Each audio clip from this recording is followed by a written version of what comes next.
당신이 임신 중 타일러놀 하나 먹었다고 자녀가 자폐증이 된다면 어떨까요? 이 말이 사실일까요? 아니면 과도한 공포일까요? 이 질문 하나만으로도 오늘 얘기할 주제에 귀 기울이지 않을 수 없을 겁니다.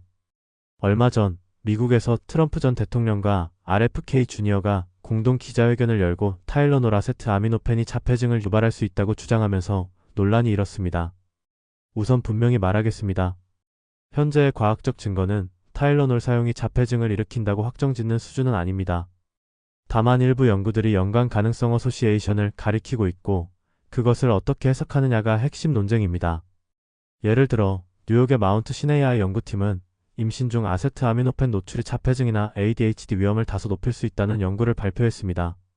이들은 여러 나라의 데이터를 모아 체계적으로 검토한 뒤 높은 질의 연구일수록 약한 연관을 보여준다고 보고했습니다. 또 하버드 공중보건대학을 중심으로 한 대규모 리뷰 연구도 비슷한 결론을 내놓았습니다.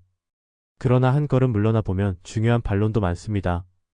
UCHALTH 등 여러 의료기관들은 현재까지 입증된 인과관계는 없다고 밝히고 있으며 오히려 타일러놀은 임신 중 발열이나 통증을 조절하는 데 비교적 안전한 선택으로 여겨져 왔습니다.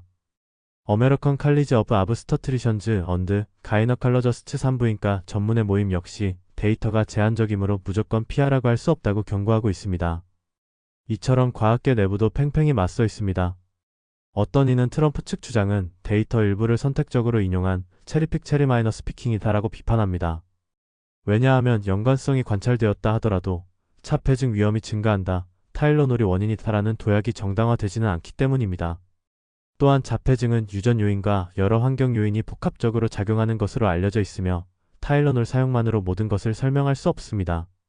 그러면 왜 이런 주장이 대중무대에 등장했을까요? 정치적 메시지와 과학이 뒤섞인 프레임 전쟁이 그 배경일 수 있습니다. 예를 들어 발표에서는 타일러놀 복용을 하지 않는 아미시 사회나 쿠바의 경우 자폐증 발생률이 낮다는 언급이 있었습니다. 하지만 이런 예시는 다양한 사회적, 의료적 조건을 무시한 단순한 비교에 불과하다는 전문가 지적이 많습니다. 그러니까 정리하자면 트럼프와 RFK 쪽 주장은 가능성 있는 위험을 경고하겠다는 메시지처럼 들릴 수 있지만 과학적으로는 상당히 약한 기반 위에 서 있습니다. 실제로 세계보건기구 WHO는 이 주장에 대해 반박했고 일관된 증거가 없다고 밝혔습니다. 그렇다면 시청자 여러분이 어떻게 대응해야 할까요?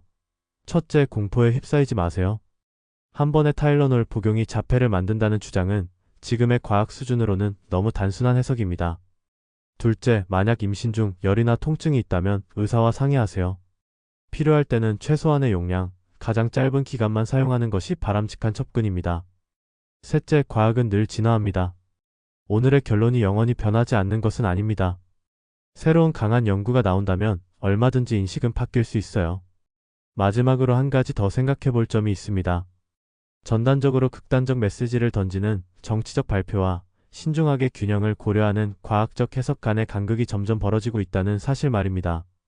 이 간극이 건강한 대화를 막고 과학자와 대중 간의 신뢰를 허물 가능성도 큽니다. 이제 당신 앞에는 질문이 하나 남습니다. 타일러놀과 자폐증 사이의 연결, 과연 어느 쪽이 진실일까? 당신도 나와 함께 이 의문을 더 깊이 탐구해 볼 준비가 되었나요?